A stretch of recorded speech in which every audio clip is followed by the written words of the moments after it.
హల్లెలూయా. దేవుని పరిశుద్ధ నామమునకు మహిమ కలుగునుగాక.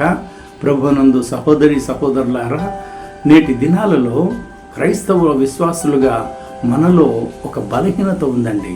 ఎవరికైనా కష్టం వచ్చినా, ఎవరికైనా నష్టం కలిగినా, ఏ బాధ కలిగినా, ఏదైనా ఇబ్బంది వచ్చినా, అనారోగ్యం వచ్చినా, వ్యాధి వచ్చినా, యాక్సిడెంట్ అయినా వెంటనే మనం ఏం చేస్తామంటే, వారు ఏ పాపం చేశారో అందుకే వారికి అలా జరిగింది, వెంటనే ఆయన తీర్పు తీర్చకూడదండి, జడ్జి చేయకూడదండి. ఎందుకంటే మనం తీర్పు తీర్చే వారం కాము. అటువంటి వారిని మనం ఆదరించాలే తప్ప, వారి కోసం మనము ప్రార్థన చేయాలే తప్ప మనము అలా వెంటనే తీర్పు తీర్చకూడదండి.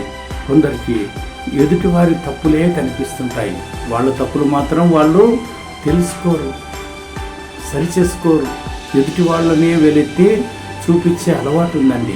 ప్రభునందు దేవుని బిడ్డలారా, కొందరు చర్చిలకు వస్తున్నా, ప్రార్థన చేస్తున్నా, వాక్యం వింటున్నా మార్పు లేకుండా ఎదుటి వారిని గాయపరుస్తూ వారలాంటి వారు, వీరలాంటి వారు అంటూ ఎప్పుడూ ఇతరుల గురించి మాట్లాడుతున్నారే కానీ తమను తాము సరిచేసుకోవడానికి ఇష్టపడటం లేదు. అందుకనే వారు ఎదగటం లేదండి, వారు ఫలించటం లేదండి. ప్రభునందు దేవుని బిడ్డలారా, మనకు ఎదుటివారి కష్టాలలో మనము పాలు పంచుకునే వారిగా ఉండాలి, ఎదుటివారిని ఆదరించే వారిగా ఉండాలి. యేసుక్రీస్తు ఆనాడు అనేకులను వారి కష్టాలలో, వారి నష్టాలలో, వారి బాధలలో ఆయన తోడుగా ఉన్నాడు. వారిని దగ్గరికి వెళ్ళి పరామర్శించి ఆశీర్వదించాడు, వారిని బలపరిచాడు, వారిని ఆనందింపచేశాడు. నేడు మనం ఎలా ఉంటున్నామండి? మనం చూస్తే ఎప్పుడు చూసినా ఎదుటి వాళ్లకు తీర్పులు తీర్చేస్తాం.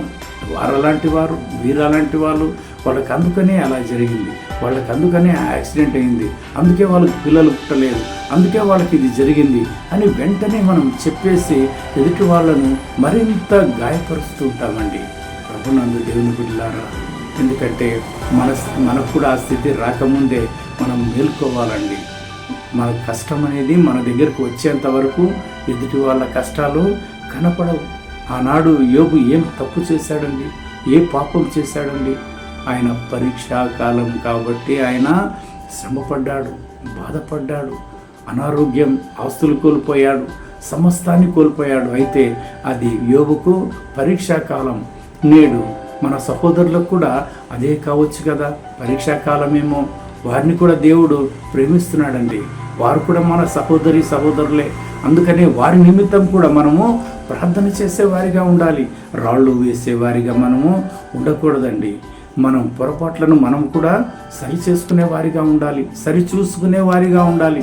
నేడు అదేమిటో కానీ మన పొరపాట్లను జాగ్రత్తగా బీరువాలో దాచిపెట్టుకుంటున్నాం కానీ ఎదుటి వారి తప్పులను, పొరపాట్లను మాత్రము వెంటనే వేలెత్తి చూపిస్తున్నామండి. అది చాలా తప్పండి.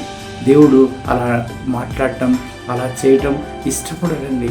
ప్రభునందు దేవుని బిడ్డలారా, మనకు ఎదుటి వాళ్లకు ఏ కష్టం వచ్చినా మనం వారిని ఆదరించేవారిగా ఉండాలి, ఆశీర్వదించేవారిగా ఉండాలి, వారి కోసం మనం ప్రార్థన చేసేవారిగా ఉండాలి.